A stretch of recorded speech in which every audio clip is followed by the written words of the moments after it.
Good afternoon, everybody, and thank you for coming to this session. Hopefully you'll find it entertaining.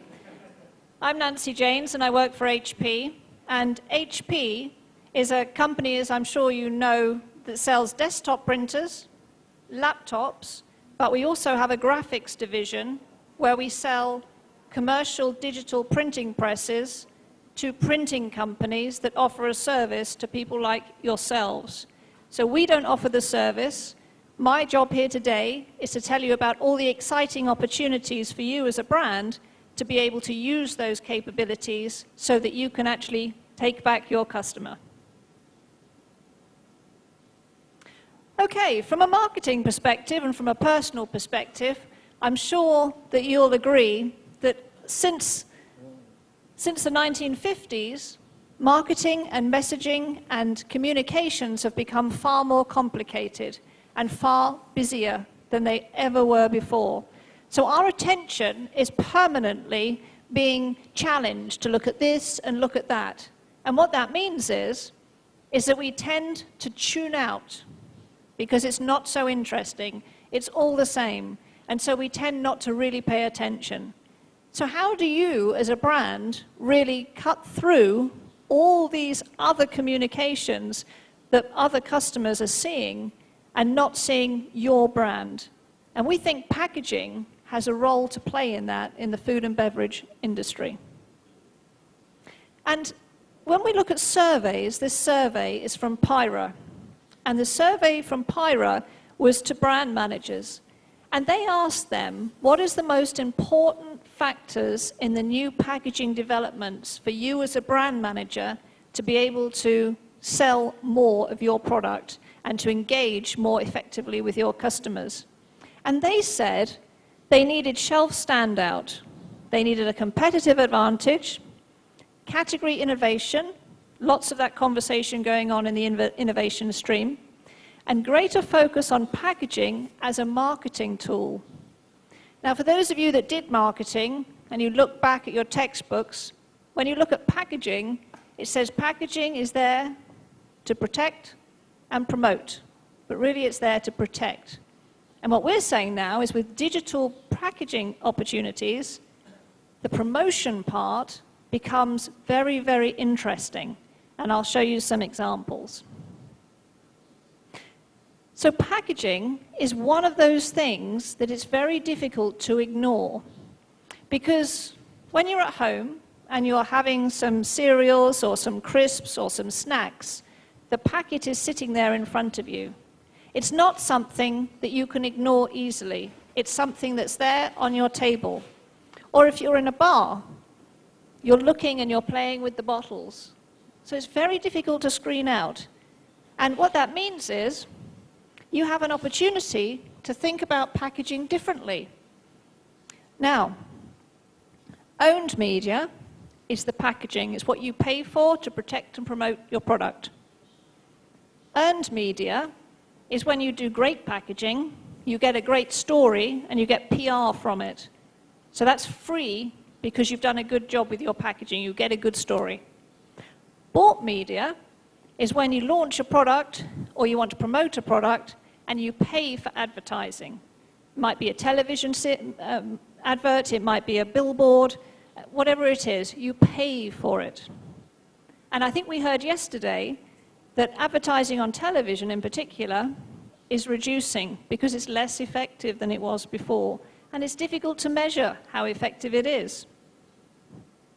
So one of the things that is starting to happen now is that what people are saying is actually, let's reduce the money that we're spending on advertising, traditional promotional activities, and let's maybe move that over to the pack, spend more money on that, because you can't screen it out, it sits there in front of you.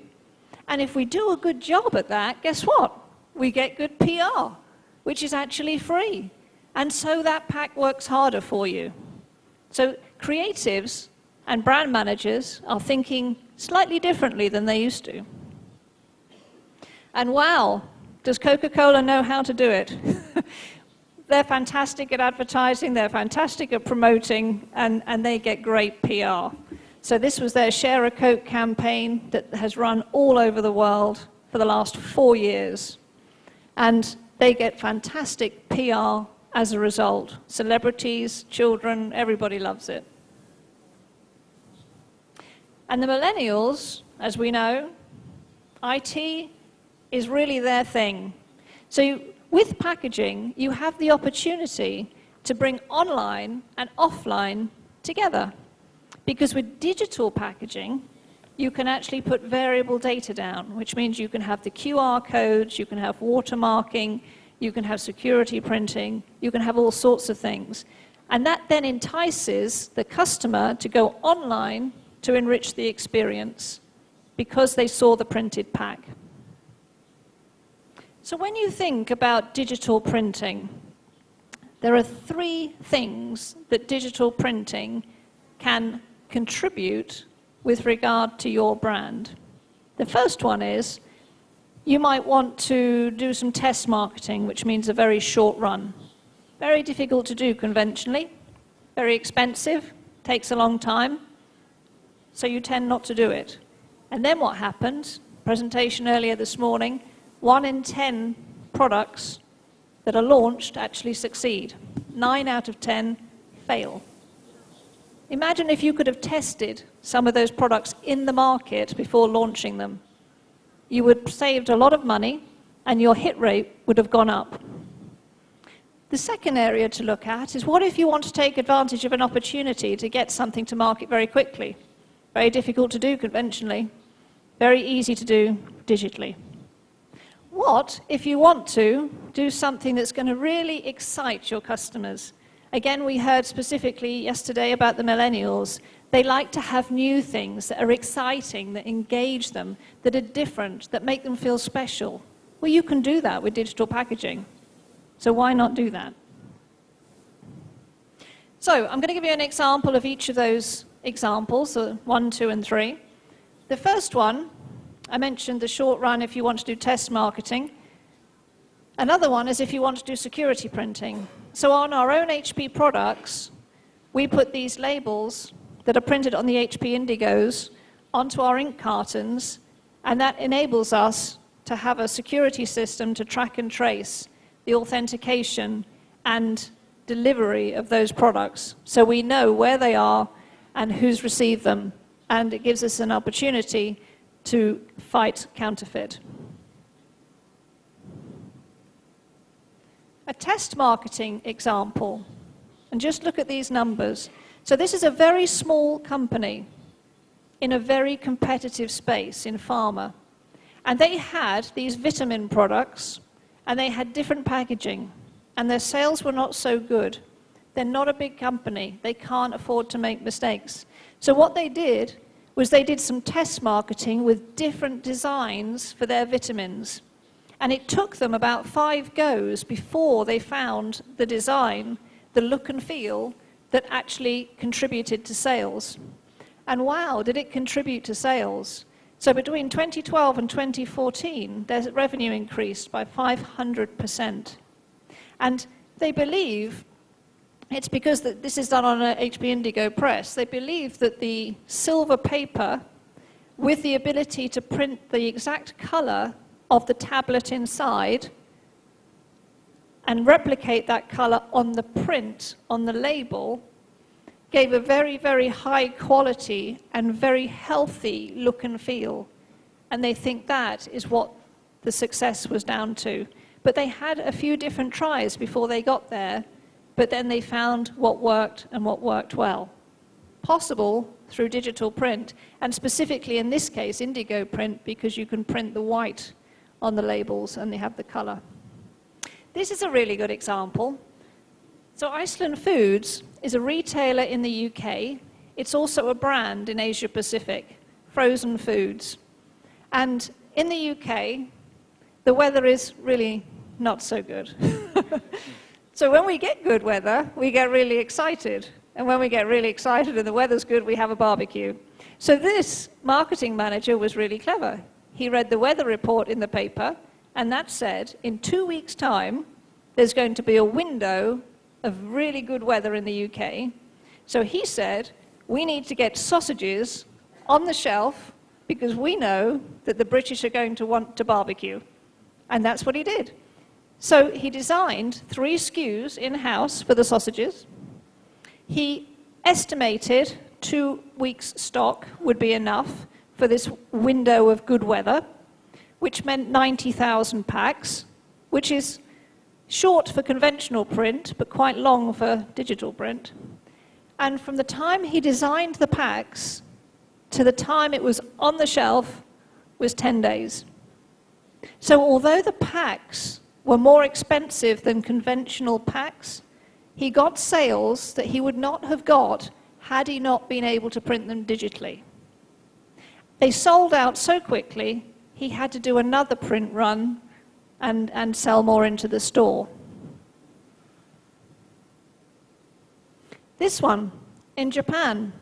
So in Japan, they did, the newspaper did an analysis that the millennials were drinking 2 bottles of water a day, but weren't buying newspapers. So they needed to have a way to try and introduce newspapers to millennials and get them to be interested in buying them. So what they did for 40 days was that they printed a piece of the newspaper on each bottle. Each bottle had a code that was then scanned, and then the millennials could then look at other information in the newspaper online that they could then access if they wanted to. And typically, the millennials were buying 2 bottles a day, which meant typically that they would look at a few articles.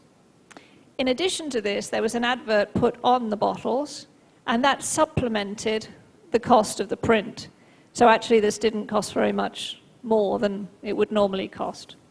But it had achieved an objective, and it was real time. These went to store every day. So, we heard a lot yesterday and today about online and offline and about different technologies. So we have digital printing, which is what I'm talking about. You have augmented reality, which are the QR codes and other clever things. You've got online retail and e-commerce, and you've got the Internet of Things. And in a big company, typically there are different people looking at those different areas. And that's a problem. You actually need them all to come together, because there'll be somebody in the middle, normally an agency or a creative or a brand manager, that says, hey, I've got a great idea, but the others aren't very interested. And actually, that big idea has to extend into all those different areas so that you come up with a campaign that touches all these different omni-channels and works well together, because that's where you get success.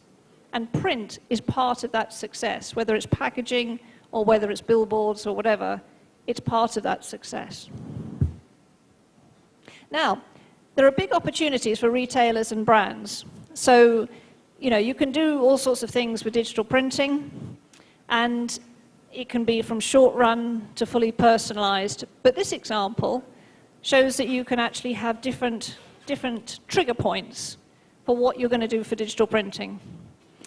So it could be an event, and I'll give you an example of an event in a moment.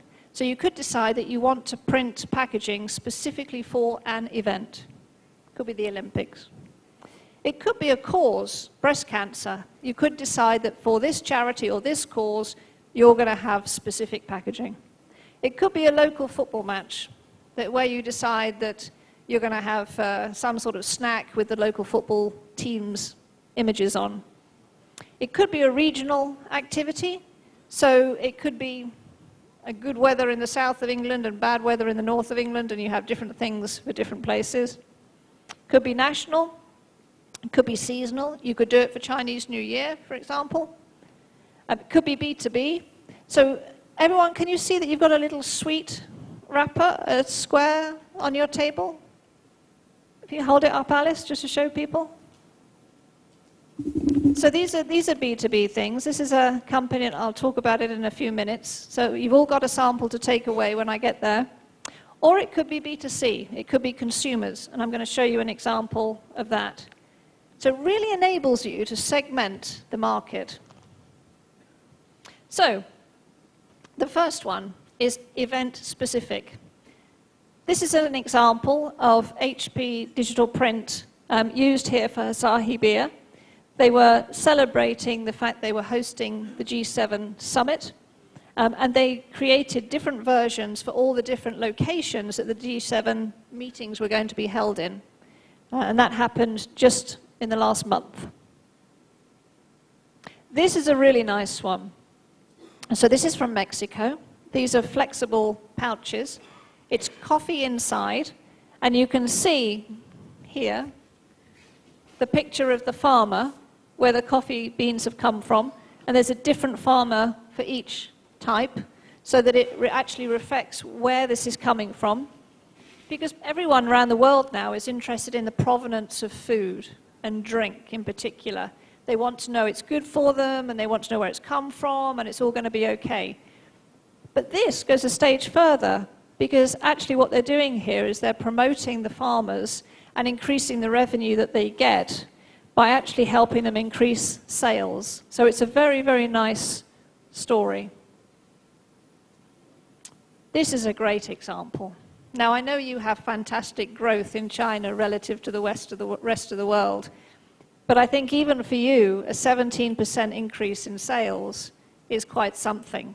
This is an example of a national campaign. So, hands up, everybody knows Scotland. Scotland, hands up. The Scottish wear tartan kilts, and they have tartan. The tartan is very historic. It's related to the family clan that they came from. Every family clan has a name. So something like Macmillan or McTavish usually starts with a Mc. So what Irn-Bru did, because Irn-Bru is a brand that comes from Scotland and is very big in Scotland. Scotland is one of the few countries where Coca-Cola is the second brand for soft drinks. Irn-Bru is number one. So it's very, very national. What Irn-Bru did was at the top of each bottle, they typed the clan name. And the clan name matches the clan tartan. And then what they did was they went online and they created a game so that people could go online and check that what their clan was, so they could choose the right clan name and tartan and bottle. So what they did was enable them to feel part of a community and join the clan again and be part of a clan. And the launch of this was on a national holiday called Burns Night. So it was a very nationalistic, very proud event that the Scottish feel very strongly about. So the whole campaign was very well thought through. It was printed, personalized to the clan, online with the game so you could find the right clan, and the retailers loved it so much that they actually paid for the in-store promotional material. Normally, retailers will charge the brand to have a special promotion in store, but the retailers loved the idea so much they paid for the space and they paid for the promotional materials. The website traffic was record numbers because they wanted to find their clans. So a huge success for this brand. This example is a seasonal example. So Waitrose is a high value retailer in the UK, food retailer. And this was really a loyalty promotion. So at Christmas, when you ordered certain products, they personalized the products. So this says Hazel, that says Caroline. And these normal boxes were then, a wraparound was put on them that were personalized to the individual. And when the individuals ordered a Christmas hamper, because that's what they do at Christmas, the gifts were personalized in the hamper, but it didn't affect the supply chain because these wraparounds were put on top of the normal packaging. People at Christmas also order turkeys in the UK and in America for Thanksgiving and for Christmas. And you order them, and then you go to the store and you pick the turkey up. When people picked up their turkeys this time, they picked them up in a bag that was also personalized. So if you see in the top right-hand side, the name of the individual that ordered the turkey is in the top right-hand side. And the customer did not ask for this. They did not expect it. So when they went to collect their hamper and their turkey, it was a real delight that the brand had done something special for them, and it made that relationship much stronger. Okay, so this is the one that you have on your desks. It looks a little bit like a condom packet, but I assure you it's not. It's a sweet. So it's a sweet, and very clever. I went to this company, the agency, a very creative agency called FBIF2016. Their motto is never be ordinary, which I think resonates with a lot of people. And what they're doing is they're using digital printing, and they're putting sweets in here. They're doing B2B for brands. So you see the Land Rover and the banks. And the banks buy these, and the Land Rovers and Audis buy these, and they give them away as sweets. And in the HTML files on the back will be company information, taking them through to a specific website. The agency, FBIF2016, is collecting all the data, not the personal data, but the location data and the number of accesses to those websites, and feeding that back to the corporates. And in some of them, there is lucky money associated. So I encourage all of you to scan those, because some of them may actually be linked to lucky money. They also do it for B2C. So some of the packets that you will have children's pictures on, some of them are weddings, all sorts of things. So that's something that you can investigate and connect with the company if you're interested. This is another nice one. So this Strauss Group is a chocolate company. They're based in Israel. And they used our Mosaic software, which is an algorithm.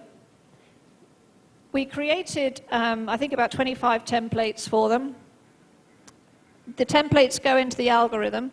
The algorithm then creates unique designs with unique numbers. And you don't know what the designs are going to be until they actually come off the printing press, but every single one is unique. And we've done the same for Coca-Cola, and you can see the bottles here. So this is a very cost-effective way to create unique packaging, because there's virtually no pre-press involved. If you try to do this conventionally, you'd have to have a different plate for every single design. So huge cost savings for this. So the purpose of this was in Israel. They wanted to compete against the Mondelez, the Nestlés, etc.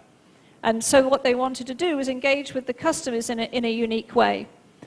When you unwrapped the chocolate, and this is important because, you know, packaging now with digital printing, you're going into primary packaging. So we test all for food compliance with the inks and everything, and these are all fine. When you open the packaging, on the reverse of this image is instructions on how to make the cow. So then the people, the consumers, make the cows, they take photos, they upload them onto the social media, and then that creates a similar buzz like the Coca-Cola one I showed you earlier. This is another great one. So we worked with Oreo in America last year, just before Christmas. This was an 8-week campaign. And again, they wanted to do something very special. And what they wanted to do was have Oreos as a gift. And they created a website, and we helped them with the process. And you could choose from a range of templated designs. So when you chose your design, you then had the opportunity to look at the color palette online and actually paint your own packet. So every single packet is unique because you, as a consumer, painted it yourself with the online color palette. You then could choose from a number of different icons to pull in to put on top of the packet, and you can see this one was joy.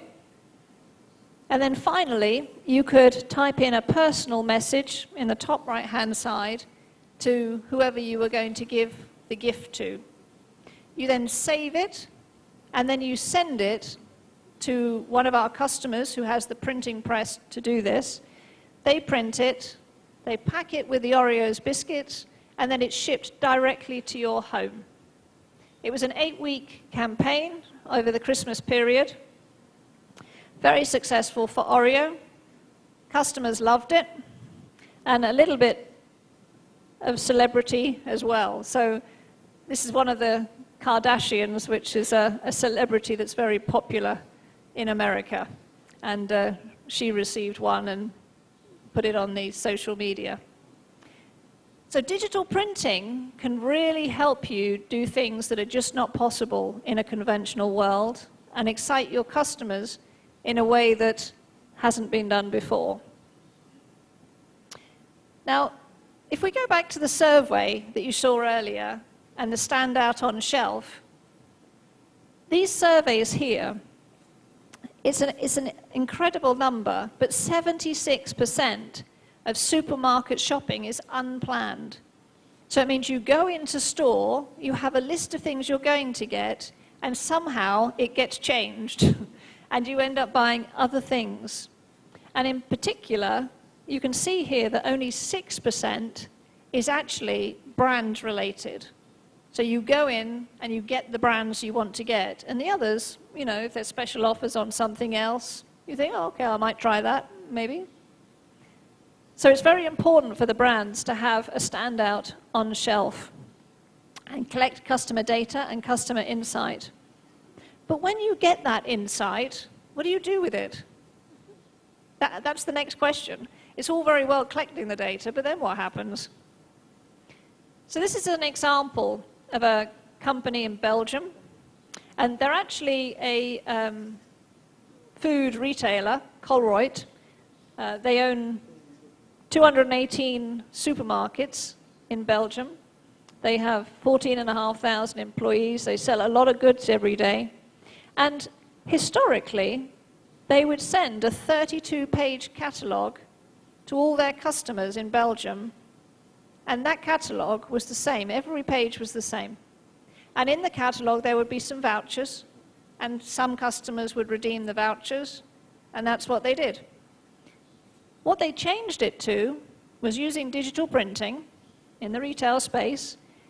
They started to use the loyalty card data. Now in Belgium you can't use the name, but what they do know is what loyalty card and what address, and they don't use the name, but they know what you're spending. So then, because they know, they moved this conventional print to digital print, and now they just print 4 pages. But those 4 pages are based on the loyalty card information that that customer has and that you have. So they've reduced the cost of the print because it's 4 pages, not 32. More importantly, they've probably reduced the postage, because postage is very expensive, 32 pages is heavy, and the environmental impact of all that paper is much reduced. So the success of this is that more households use the coupons, and more new households started to use the coupons. The average cost or spend of the shopping went up, and there was increased loyalty, because when the customer received the catalogue, they suddenly said, gosh, you know, actually I'm interested in all these products. These vouchers, I'll go and use them. Whereas before, it was just a selection of vouchers, relevant or not. So in summary, digital doesn't replace everything that you do today. It complements it. And you need to think, what is it you want to achieve? Think of the pack as media, but more importantly, it's about the big idea and bringing it all together. And we can help. There are people here from as Alice and Fang Chao. And if you have any questions, I know I'm running out of time, but please come and see me afterwards. Thank you.